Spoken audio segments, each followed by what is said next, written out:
వెండితెర వైభవం ఛానల్కు స్వాగతం. శ్రీదేవి ప్రొడక్షన్స్ వారి పరమానందయ్య శిష్యుల కథ భక్తి ముక్తిదాయక చిత్రం.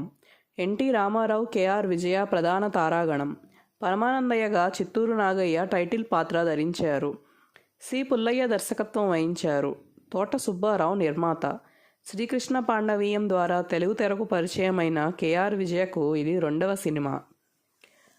పరమానందయ్య శిష్యుల కథ 1966 ఏప్రిల్ 7న విడుదలైంది. అఖిలాంధ్ర ప్రేక్షకులను అలరించి దిగ్విజయ యాత్ర కొనసాగించింది. జూలై 14 నాటికి 15 కేంద్రాల్లో 100 రోజుల ప్రదర్శన పూర్తి చేసుకుంది.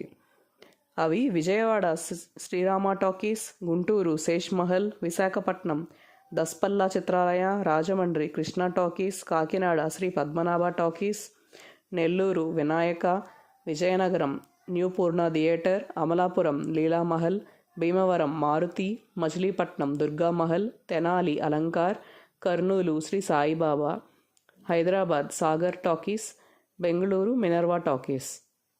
హైదరాబాద్ రవీంద్ర భారతిలో 100 రోజుల సంబరాలు వైభవంగా జరిగాయి. నందివర్ధన మహారాజు వ్యసనపరుడు, కానీ పరమశివునికి మహాభక్తుడు. మహారాజులో పరివర్తన తీసుకురాగల అవకాశం గంధర్వ రాజకన్య చిత్రలేఖకు దక్కగలదని శివుడు పార్వతికి చెబుతాడు. భూలోక విహారానికి వచ్చిన చిత్రలేఖ తొందరపాటుతో అరుణకేశమునీశ్వరుని శిష్యులపై కన్నెర్ర చేస్తుంది. ఆమె శాపం కారణంగా 7 శిష్యులు బుద్ధిమాంద్యులవుతారు. గురువు సూచన మేరకు వారు పరమానందయ్య వద్ద శిష్యులుగా చేరి ఆశ్రయం పొందుతారు. అరుణకేశముని ప్రతిశాపం కారణంగా చిత్రలేఖ మానవ కన్యగా మారుతుంది. తన హారం సొంతం చేసుకున్న నందివర్ధన మహారాజుపై కోపం పెంచుకుంటుంది. పరమానందయ్య శిష్యులు శాపగ్రస్తులైన మహాపురుషులు కావడంతో వారు చేసిన తెలివి తక్కువ పనులన్నీ లోకోపకారంగా పరిణమిస్తుంటాయి. మహామంత్రి కుట్రల వల్ల కథ కొలిక్కి వస్తుంది. నందివర్ధన మహారాజుపై క్రమంగా ఆకర్షణ పెంచుకున్న చిత్రలేఖ పెళ్లికి అంగీకరిస్తుంది.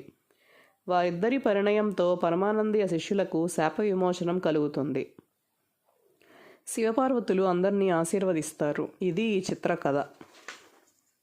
ఈ చిత్రంలో ఎన్టీ రామారావు, శోభన్ బాబు, వి నాగయ్య, ముక్కామల, కేఆర్ విజయ, ఎల్ విజయలక్ష్మి, పద్మనాభం, రాజబాబు, చంద్రమౌళి, అల్లు రామలింగయ్య, సత్యం, రామచంద్రరావు, సారథి, ఛాయాదేవి, అత్తిలి లక్ష్మి, జగ్గారావు తదితరులు నటించారు.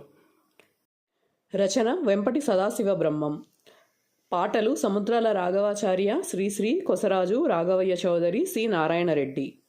సంగీతం ఘంటసాల, కళ వాలి, కూర్పు గోపాలరావు, నృత్యాలు వెంపటి సత్యం, ఛాయాగ్రహణ దర్శకుడు సి నాగేశ్వరరావు, శబ్దగ్రహణం J Suryanarayana, stills D Radhakrishnamurthy, ఆహార్యం బి నారాయణమూర్తి, పబ్లిసిటీ కేత, చిత్రీకరణ వీణ స్టూడియో. గాయని గాయకులు Ghantasala, P Susheela, S Janaki, P Leela, Komala, GV రాఘవులు, పిఠాపురం నాగేశ్వరరావు, అప్పారావు, కృష్ణమూర్తి. నిర్మాత తోట సుబ్బారావు, దర్శకుడు సి పుల్లయ్య. విడుదల పూర్ణ పిక్చర్స్.